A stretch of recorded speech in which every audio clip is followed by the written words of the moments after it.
Okay, good morning, everybody. February 3rd.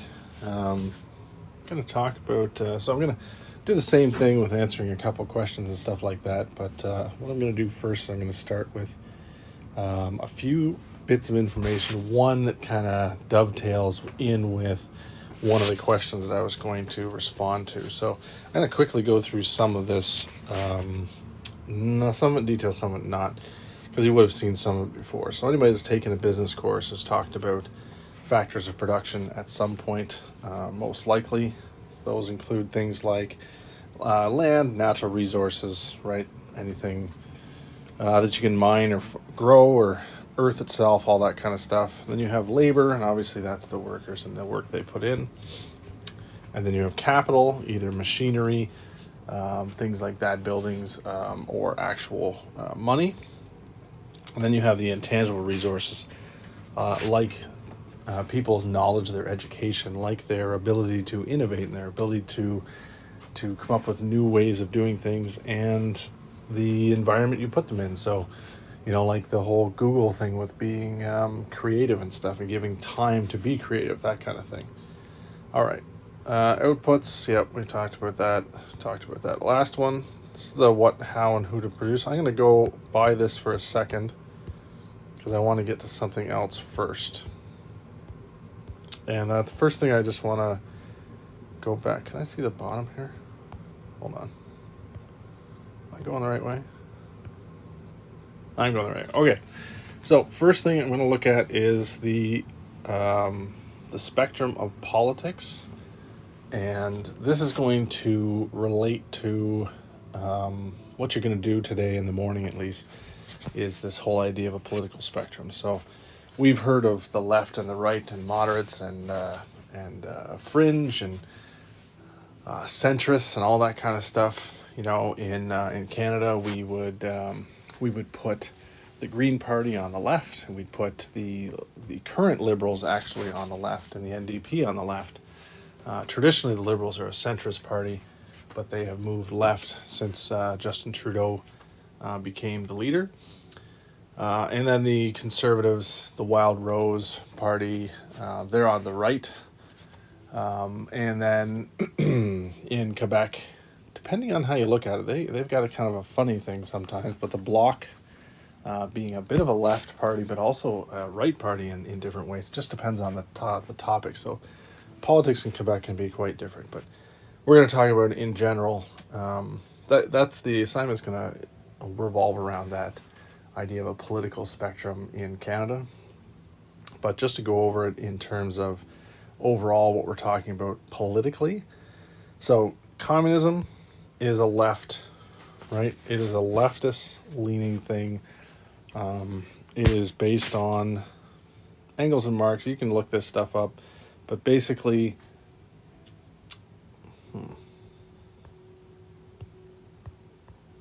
sorry, I'm losing my train of thought because I don't know if that's, I really want to go into,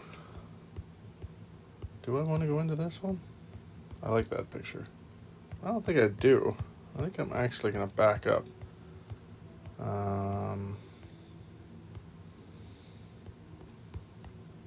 No, you know what? I will go through it quickly.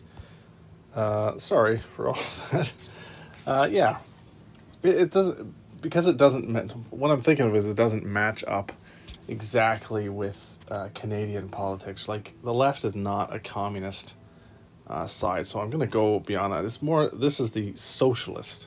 Is the left thinking of programs that are like social welfare programs? So things like welfare, things like employment insurance, things like healthcare, things that help out people who are disadvantaged in different ways or who need help at different times. That's the left side. They're okay with higher taxes. They're okay with paying for things by taxing the wealthier. They also like communism. I'm going to go back to that. Like a stronger government presence. So communism is obviously extreme left in terms of being that very strong centralized. So if we go back to actually this, we can look at in terms of the command economy versus market economies and stuff like that, which we'll talk about in a second. But communism is a command economy. So like North Korea, China, right? They're communist and they're command economies, meaning the government controls all the levers. So socialism is similar in that it's centralized, but it's centralized because of the need for programs and the need for I guess smoothing out the inequalities in society, right? Capitalism. So capitalism is not interested in government intervention. This is much more the United States than it is Canada. So Canada is a much more socialist country than the United States. Probably knew that. In the United States, they don't really like the government being involved in a lot of things, and this is Democrats and Republicans, especially Republicans, the right side. It hinders their ability to make money on their own terms, so they want to be able to use different levers and everything that they want to pull and not have the government put down red tape and things like that. You probably heard even in our province, the Ford government talked a lot about it, cutting red tape, and that's the idea, is to not hinder private interests with government regulations. Okay, and obviously fascism is is actually interesting because it is a strong central government in terms of it clamps down on certain things, right? So certain things like freedoms are heavily restricted. However, that's the authoritarian part. However, they are interested in free markets. They don't want to get involved in the markets because, probably the most famous fascist government being Nazi Germany, right? They allowed companies to operate on their own and operate in a kind of Darwinian game where the strongest survived. Now, they set the rules for the arena, but they did allow the arena to kind of govern itself in a way. So anyway, so to go back, sorry again about that beginning. I don't know, it was all over the place, which I won't cut because, again, it'll just be like being in my class. Anyway, this is the idea of the economic system. So somebody had asked, where is it? Different models from around the world. So we've just looked at, kind of how there are different government models, and those are obviously extreme ones. So like Myanmar, for instance, there was a coup there and the army took over. So that's a very authoritarian, possibly fascist leaning, probably. We just see like the protests in Russia where the opponent of Putin was put in jail, and then anybody that came out of the metro station near the Kremlin was put in jail as well. Again, very police state, very right-wing, centralized government there. So now, in terms of economic systems, we have command economies, we have market economies, we have traditional economies, we have mixed economies. Now, you might be able to guess where Canada is in there, or maybe not, I don't know. Traditional economies, right? So they don't need a constant currency. Currency obviously allows us to do a lot of things, sets of values to everything.